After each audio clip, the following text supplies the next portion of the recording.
you can make sure that you subscribe to our channel, Kiht Collective. Please give us a thumbs up and like. Also, any comments below we'll answer. If there's anything directed to Evie as well, we can get her to answer. Yeah, shout love, shout love. Check the website out, Kiht Collective, and also make sure you follow, like, and everything with Evie. If you can just give all your details, please. Yeah, so we are on Instagram as Rawbakestation. We've got our website, also rawbakestation.co.uk. And on there you can find our shop, our blog, and our sort of links to all of our social media networks. Perfect. Right, so make sure you do all that. I'll also put everything in the link below so you can click through to all of those bits. But yes, thank you. Evie, if you would like to just, I mean, I've introduced you, but just tell us a little bit about your business, what you do, and why. So I started, so my name's Evie, obviously. Started the company 2 years ago. And since then it's kind of been sort of like, I wrote a blog post actually of being sort of like a roller coaster journey. So it started whilst the idea came about on my travels, and then I came home and started doing it all from my mum's kitchen to her joy. And then I moved in here into this kitchen unit, which has been like my godsend. It's like my studio, my home, about 18 months ago. And then we finally started getting into more and more places. So it's kind of been a whirlwind. I started it because I'm really passionate about health and fitness, and I have a massive sweet tooth. So for me, like when I was going to the gym and stuff, and then all I wanted to eat, or like I was craving sweet stuff, but everything's packed full of sugar and crap, and like even most of the sort of like health bars out there now like are full of sugar. So I won't be naming any names, but I have done my research, and that's why I started doing what I was doing. So it kind of was more of a hobby at first, and now it's becoming sort of like a full-on sort of business. What has like driven you to set this business up? Because I think it's one thing having an interest in health and fitness like I do, but you know, to actually come up with all these amazing recipes and set it up as a trading business is quite an incredible thing. Yeah, I mean, it has definitely been sort of like a very challenging past 2 years, but I feel for me, I've always been quite like a creative person. So when I came back from Australia after my travels and found this new sort of like buzz of mine, and I wanted to put it into play, so I was obviously doing it as a hobby, and I thought to myself, like, what did I really want to do? Like I was quite a creator, like I love writing, so check out the blog. I love writing, so like that was something that I was really passionate about. So I started writing health and fitness stuff for Cheshire magazine. Oh wow, amazing. So and then that's what started driving me, when people started taking an interest in what I was doing through Instagram. And then that's what started pushing me to sort of like make it sort of like more of a full-time thing. What is your favourite thing about being a girl boss? I know it's cliche, but I just think, like, you know, as women, we should support and encourage each other. And I think girl bosses, I literally, it's something that I absolutely love. Yeah. So let's talk about that. It's I guess it's quite funny because obviously, like, you know, the rise of the women and the like, it's definitely happening. It's definitely like happening, but like more so, like more and more and more, like girls are like finding their initiative to like get up and go and do their own thing. To have such a community like with other women like who are also building their own sort of like empires and stuff is like, it's like what kind of drives me more. So I do a lot of work with other brands, and most of them being sort of like women sort of behind the scenes, like they're the ones that are building it. And I feel like it's sort of like a help situation. So that's kind of what I love about being sort of like a girl boss. What do you think what's your next big thing? Obviously we're taking over the world. But do you know, like, where do you want to go with all of this? Because I think what you've got so far is incredible. Well, I'm currently stocking like places all around the northwest, so Leeds, Manchester and Liverpool. We also sell online. So I guess for me the aim is to sort of like spread the raw bake sort of like all over the country. So we want to get into sort of like bigger establishments down in London, which is happening, but I can't name any names. Watch this space. Our packaging is coming soon, so that's sort of the next step. But I guess the next step for me is I want to start like being able to inspire some more people, not just like with health food and stuff, but also to kind of like, you know, get up and go and do something that you're really passionate about rather than sitting in a job that you don't like. So I want to start holding some more like workshops and doing some sort of like creative stuff with people, working with other brands. I want my writing also to be sort of like top dollar, like more out there. So I guess it's kind of just slowly building. That's what I like want over the next few years. Slowly build sort of like more of a following, more of an established brand. I think it's great that you really want to inspire people. What advice, so say someone is watching this video now and is thinking about setting up their own business or their own blog, what's the best piece of advice or that you could give them, I suppose?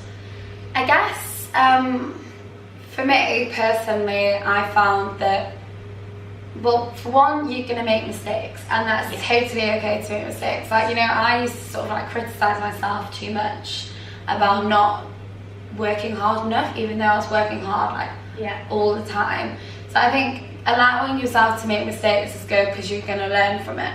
But also the biggest advice when the very start, when you're starting off, for me was sort of like, it's okay to ask for help. So, you know, I was really lucky that I have like a lot of like, a good friendship group, and my family were really like pushing me to do well. So when I was struggling, like I didn't really want to ask for help because you know, it's your thing, you can do it. But actually I got so much more out of sort of like asking someone for advice, or getting someone to help me with this, or getting another people's like point of view on something. And also asking your connections. You end up meeting like loads of people who will help you sort of like get to the next step, or will put you in touch with this person, or like networking is a really good one if you don't have sort of connections with your own sort of like social group to go and network.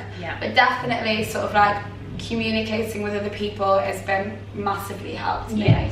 So that's probably my biggest advice. Amazing. So then another question I think that I'm really interested in, obviously my business is quite new and I've not been going that long, and I've got like literally tons of energy. You've been going for 2 years, you've got massive plans. What is it that keeps you motivated and keeps you going, maybe on those days where you feel like giving up, or what keeps you pushing forward?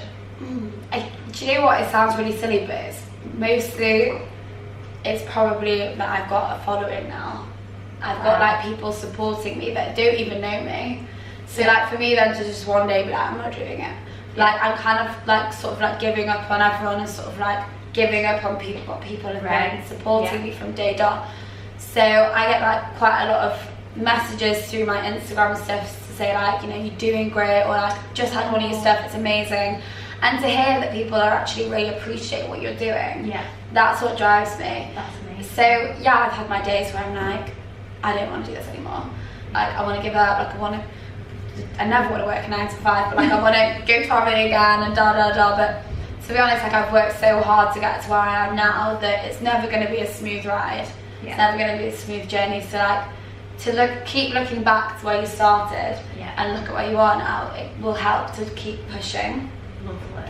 Do you ever feel a level of pressure from that you have to be a certain way, or I guess things like that? Do you find that hard managing that?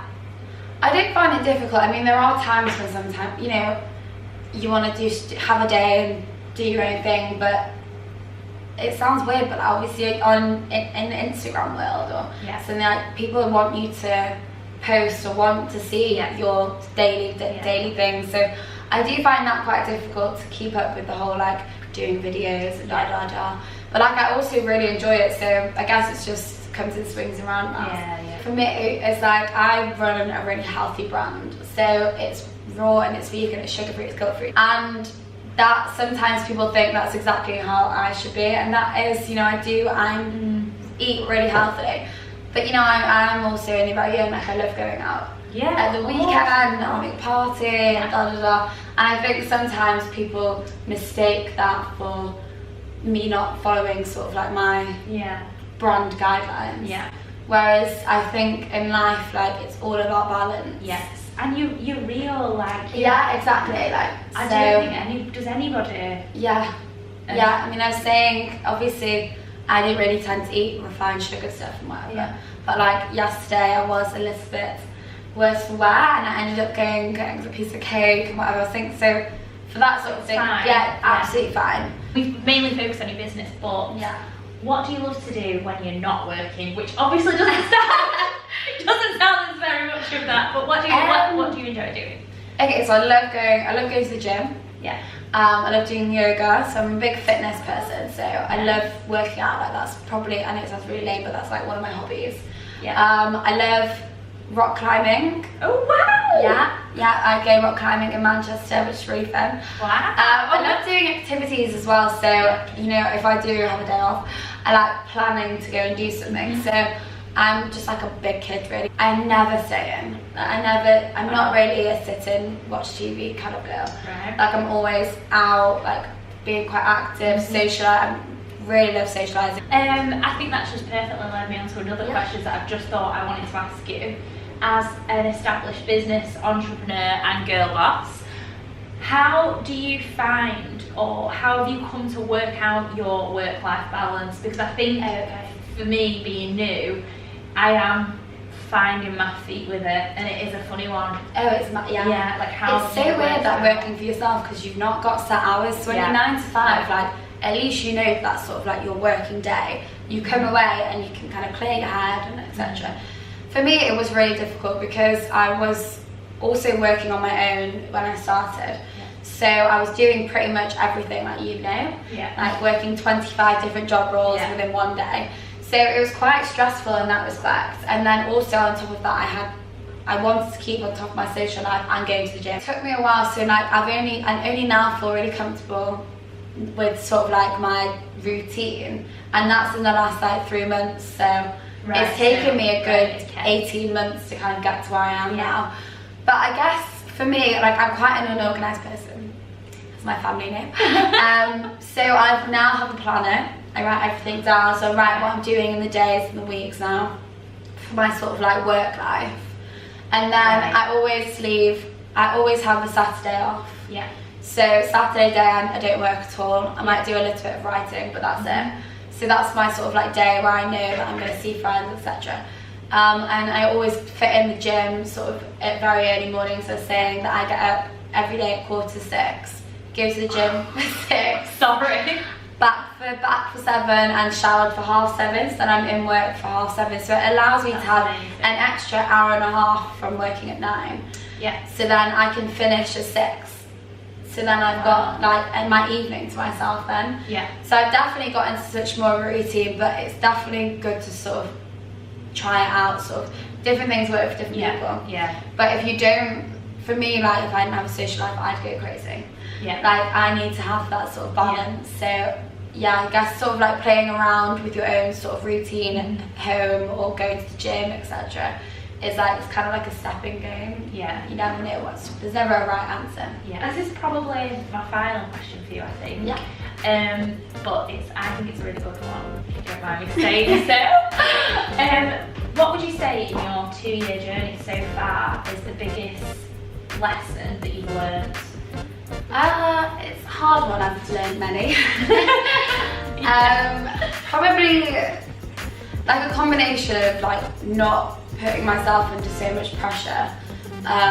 Like, again, I work for myself, so why am I, you know, making myself sort of stressed and mentally like frustrated?